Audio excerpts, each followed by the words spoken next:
Heavy driving বিষয় আসলে কোন ক্যাটাগরির ভিসা দিয়ে আসবো, কোন ক্যাটাগরির ভিসা দিয়ে আসলে সৌদি আরবে এসে হেভি ড্রাইভিং লাইসেন্স করতে পারবো, এমনকি হেভি গাড়ি চালাতে পারবো।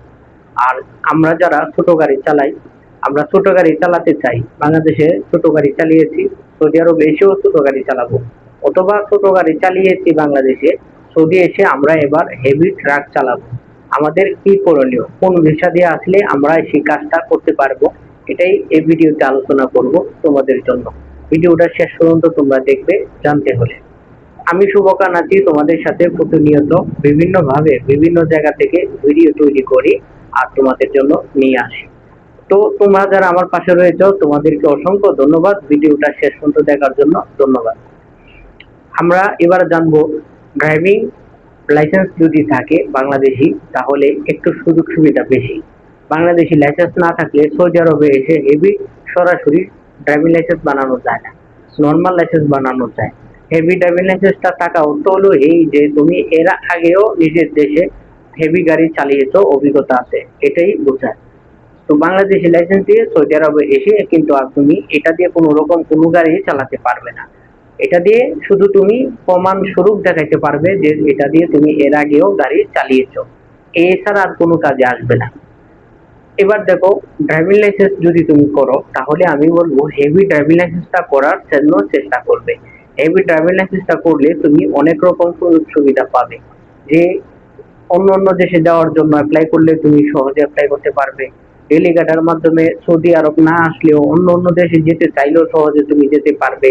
এরকম অনেক সুযোগ সুবিধা কিন্তু রয়েছে। তো এইটা তোমাদেরকে বোঝানোর জন্যই কিন্তু আজকের এই ভিডিওটা করা। অনুরোধ রইল, লাইক কমেন্ট করবে, লিখে যাবে কে কোথা থেকে দেখতেছো।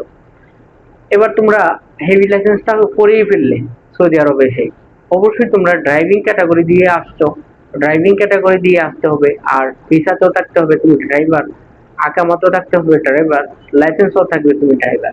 তো এই তিনটা জায়গায় যখন ড্রাইভার থাকবে, তারপরে এস্তেমারা থাকবে, তোমার যে গাড়ির যে কাগজ আছে, গাড়ির মালিকানা, এটাও তোমার নামে থাকবে, এটাকে বলে এস্তেমারা। এই এস্তেমারাও তোমার নামে থাকবে, সেখানেও তোমার সাথেই লেখা থাকবে তোমার নামে যে তুমি ড্রাইভার। আর যদি এস্তেমারা অন্য কারো নামেও থাকে সমস্যা নাই, সেখানেও ড্রাইভার ক্যাটাগরি থাকবেই। তো এটা হলো মালিক পক্ষের একটা কাগজ, কাগজ বলা চলে, একটা কার্ড বলা চলে। যেমন আমাদের বাংলাদেশে ব্লু বুক গাড়ির মালিকানাধীন বোঝায়, এটাও সেম একই রকম। তো আমরা এটা আসার জন্য অবশ্যই অবশ্যই হেভি গাড়ি চালাতে হলে আমরা আসবো ট্রান্সপোর্ট কোম্পানি, ট্রান্সপোর্ট কোম্পানি নিয়ে আসবো। এই কোম্পানিতে আসলে 100% আপনারা সবাই কি করতে পারবেন, সহজে বড় গাড়ি চালাতে পারবেন। তোমরা যারা ছোট রয়েছে, তোমাদের বয়স 30-এর কম, তোমরা চাইলে কিন্তু মিডিয়াম গাড়ির জন্য আবেদন করে আসতে পারো। তোমাদের বয়সের একটা ব্যাপার স্যাপার আছে, যেমন হেভি লাইসেন্স পেতে গেলে নর্মালি 30 বছর হওয়া লাগে, কারণ বয়সের একটা ব্যাপার স্যাপার আছে। তোমার 30 বছর কেন হওয়া লাগে, 15 বছর তো চলে যায় হেভি লাইসেন্সের মালিক হতে, প্রথম লাইট, তারপরে মিডিয়াম, তারপরে হেভি, তাই না? সেই হিসেবে 30 বছর অন্তত হওয়া লাগে। তোমরা যারা ছোট রয়েছে, 18 হয়েছে, 20 হয়েছে, তোমরা কি হেভি লাইসেন্স পাবে না? তোমরা পাবে। তোমরাও ছোট গাড়ি চালাতে চালাতে একদিন তোমরাও বড় হতে পারবে। আর আমি 2 নাম্বারই পথে বলবো না, আমি 1 নাম্বার পথে কথা বলবো। তোমরা টাকা দিয়ে কেউ এরকম করো না, টাকা দিয়ে এরকম করলে তোমরা বিপদে পড়বে, তোমাদের প্রাণ যাবে, নয় তুমি আরেকটা প্রাণ নষ্ট করবে। এই ব্যাপারে এটা কঠিন একটা বিষয়, সব জায়গায় ভুলের মাপ আছে, এই জায়গায় ভুলের কোনো মাপ নাই। দেখো, তুমি একটা অন্যায় করে ফেলছো, চুরি করে ফেলছো বা কারো ক্ষতি করে ফেলছো, ক্ষমা চাইলে ক্ষমা হতে পারে। কিন্তু গাড়ির ডিপার্টমেন্টটা এমন একটা জায়গা যেখানে অন্যায়, অপরাধ, ভুল কোনো কিছুই ক্ষমা নাই। যা করবে তার শাস্তি সাথে সাথে তুমি পাবে। তুমি অন্যায় ভাবে গাড়ি চালাবে, তুমি দুর্ঘটনায় পড়বে। ভুল গাড়ি চালাবে, তুমি মৃত্যুর সাথে তোমার বোঝাপড়া হয়ে যাবে। হয় অন্যকে মারো, নয়তো নিজে মরো। এটা হলো গাড়ির ডিপার্টমেন্ট, এখানে হিসাব কিতাব মিলিয়ে গাড়ি চালাতে হয়। তো আশা করি আমি আপনাদেরকে বোঝাতে পারতেছি। তো এবার হেভি লাইসেন্সটা সৌদি আরবে করতে গেলে আপনাকে অবশ্যই আফসিরা থেকে আবেদন করতে হবে। আপনার আফসিরা থাকবে আকামা, আকামা থেকে আফসিরা করবেন, আফসিরা থেকে আবেদন করবেন। আবেদন করার সময় বাংলাদেশি লাইসেন্সের একটা কপি আপনার শো করায় দিবেন। শো করায় দিলে তারা বুঝলো যে আপনি ট্রেডিং করার সময় আপনাকে 15 দিন, 20 দিন, 1 মাস এরকম লম্বা টাইম ট্রেডিং করাবে না। তারা হয়তো আপনাকে 5 দিন সর্বোচ্চ মানে সর্বনিম্নে যেটা 5 দিনের কোর্স দিবে। 5 দিনের কোর্স দিলে 5 দিন পরে যদি ইন্টারভিউ নিবে, তারা ইন্টারভিউ নিয়ে যদি এক চান্সে পাস করতে পারেন, আপনি যেদিন পাস করলেন তার 5 মিনিটও লাগবে না, তারও কম সময় আপনার সামনে দাঁড় করিয়ে পিন করে দিবে, লাইসেন্স কার্ডটা পিন করে দিয়ে দিবে। তাহলে এটা অত সহজ, কিন্তু করতে পারলে, না পারলে অনেক কঠিন। এবার কম্পিউটার পরীক্ষা দিতে হবে, কিন্তু কম্পিউটার পরীক্ষার মধ্যে কিন্তু অনেকগুলো প্রশ্ন আসে, যেমন ট্রাফিক, বাধ্যতামূলক, সংক্ষিপ্তমূলক, তথ্যমূলক, আবাসক, না আবাসক, এগুলি কিন্তু ট্রাফিক সাইন, এই সম্পর্কে আইডিয়া থাকতে হবে। হেভি ড্রাইভিং লাইসেন্স বানাতে গেলে এটা দরকার, মিডিয়াম বানাতে গেলেও দরকার, লাইট লাইসেন্স বানাতে গেলেও দরকার। এই জিনিসটা ড্রাইভারদের জন্য খুবই দরকার, এই বিষয়ে তার অবশ্যই জ্ঞান থাকতে হবে। এবার তোমরা যারা ছোট গাড়ি চালাতে আসবে, তোমাদেরকে একই একই রকম সাবজেক্ট, এগুলি জানতে হবে। বড় গাড়ি শুধু এটা জানতে হবে, টেলার গাড়ি চালানো। টেলার গাড়ি কি, লরি, লম্বা গাড়িগুলো, যে এই গাড়িগুলোকে টেলার গাড়ি বলা হয়, কন্টিনিউয়ার বলা হয়, বিভিন্ন ভাবে বলে। এই গাড়িগুলো চালাতে জানতে হবে, এই কারণে এই গাড়িটা দিয়ে ইন্টারভিউ নিবে তারা, এই জন্য এই গাড়িটা চালাতে জানতে হবে, অন্য মূলত আর কিছু না। আর এবার তুমি এই গাড়ির লাইসেন্স, ইন্টারভিউ দিয়ে লাইসেন্স বের করে তুমি যদি অন্য কোনো গাড়ি চালাও বা এর চেয়ে ছোট গাড়ি চালাও, ডিস্ট্রিক্টের সমতুল্য ডাইনা গাড়ি আছে, বিভিন্ন কোম্পানি গাড়ি আছে, মার্সিডিজ ব্র্যান্ডের গাড়ি আছে, তাছাড়া ভলভো আছে, এরকম অনেক গাড়ি কিন্তু আছে যারা আমরা চিনি। হ্যাঁ, দেশি বিদেশি অনেক মডেলের গাড়ি কিন্তু আছে, আমরা চালাতে পারি। তো একই লাইসেন্স দিয়ে কিন্তু চালানো সম্ভব, তবে এখানে ভাগ রয়েছে। তুমি একেবারে ছোট গাড়ি চালাতে পারো না, বাস চালাইতে পারো না, বাস চালাইতে গেলে বাস ক্যাটাগরি লাইসেন্স লাগবে, ট্রাক চালাইতে গেলে ট্রাক ক্যাটাগরি লাইসেন্স লাগবে। বাস ড্রাইভার সরাসরি ট্রাক চালাইতে পারবে না, তার লাইসেন্সের ক্যাটাগরি কিছুটা পরিবর্তন করতে হবে, তার এখানে কিছুটা উলট পালট করতে হবে আর কি, একটু চেঞ্জ করা লাগে। তাকে অভিজ্ঞতা দিক থেকে একটু জানতে হয়, বুঝতে হয়।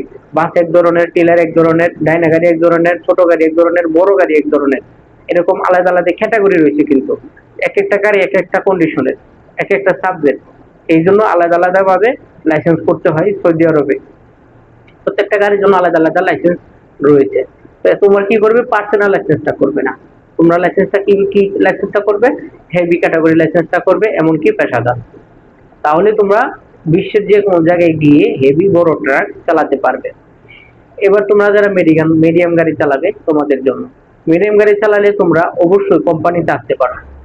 এটা ট্রান্সপোর্টে আসতে হবে, ট্রান্সপোর্ট কোম্পানিতে আসতে হবে এমন না, তোমরা কোম্পানিতে আসতে পারো। কোম্পানির যে কোনো ভিসা দিয়ে আবেদন করে বা এজেন্সির মাধ্যমে তোমরা আবেদন করে সহজে আসতে পারো, এসে মার্কেটে মাল ডেলিভারি করতে পারো, বা এক জায়গা থেকে এক জায়গায় মাল নিয়ে যাবা, এমন কাজ করতে পারো। পানি ট্যাঙ্কের গাড়ি চালাতে পারো, তেলের ট্যাঙ্কের গাড়ি চালাতে পারো, অথবা ফ্যাক্টরির ভিতরে যে ড্রাম ট্রাক গুলা রয়েছে, নতুন বিল্ডিং ভবন নির্মাণের কাজে সহযোগিতা করার জন্য যে গাড়িগুলো থাকে মাল আনা নেওয়া করে, এসব গাড়ি চালাতে পারো।